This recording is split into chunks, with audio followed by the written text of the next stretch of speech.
This particular thinking pad did not have a texture to the mouse track when it came to me, which I thought was kind of odd. Almost every other unit from this era that I have worked with always has this texture on the mouse track. Mouse track worked just fine, though it really didn't feel like a ThinkPad. Come to find out, that texture is not part of the mouse track itself, it's just a sticker. So I ordered a bunch of new mouse track tops, and here they are. I'll go ahead and put this on. I cleaned this computer recently, it's still pretty clean. So I guess this just peels off of here like any other, it didn't seem very sticky, like any other sticker would. And then it just goes on here.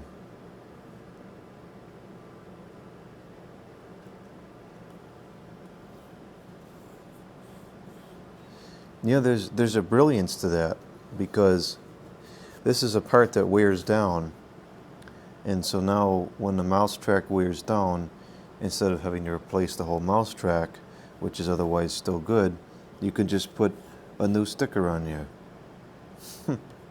I had no idea.